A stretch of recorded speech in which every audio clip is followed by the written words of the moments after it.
Birthday গালে তো রেগে গেল কেন সবটাই বলবো। নমস্কার, মিরাজ ব্লগ ভাইবসের একটি ভিডিওতে আপনাদের স্বাগত জানাই। এই যে পকেট পরোটা, এটা খাওয়ার জন্য শিয়ালদা স্টেশন যাওয়ার দরকার নেই, এটা বাড়িতেই বানানো যায়। তাই সেদিনের সকালবেলার ব্রেকফাস্টের মেনুতে ছিল এই পরোটা, মোমো, খেজুরের গুড়, সস আর ধনেপাতার চাটনি। এই দিনটা ছিল স্পেশাল দিন, আমার ছোট বোনের জন্মদিন।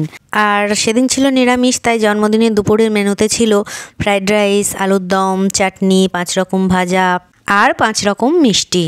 আর এইবারে হবে আশীর্বাদ পর্ব। আমাদের বাঙালিদের জন্মদিনের এটাই হলো মূল বিষয়। পায়েস দিয়ে শুভ জন্মদিন উইশ করা হয় এবং ধানদুব্য দিয়ে তাকে আশীর্বাদও করা হয়।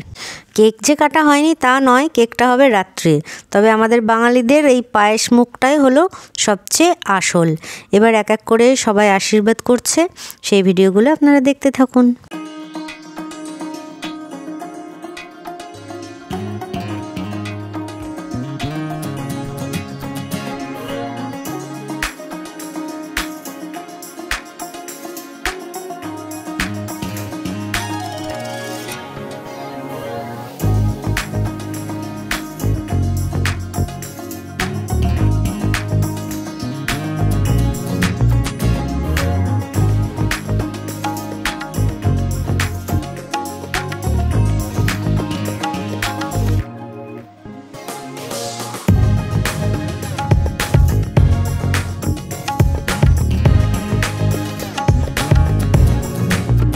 সর্বশেষ আশীর্বাদ করেছে রিজু, কারণ ও সবচেয়ে বড় তো, তাই মজা করে বললাম।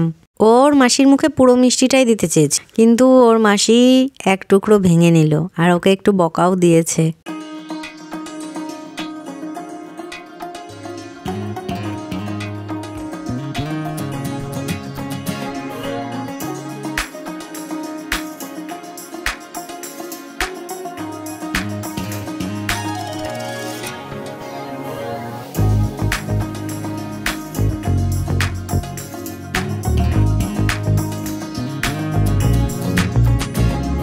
আর এখানে চলছে বেলুন ফোলানোর পর্ব।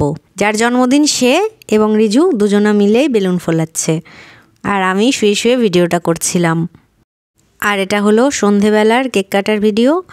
আর পাশে যারা দাঁড়িয়ে আছে তারা হলো বার্থডে গার্লের স্কুল এবং কলেজের বান্ধবীরা। আরও অনেকেই এসেছিলেন, কিন্তু সবার ভিডিও আমার কাছে নেই।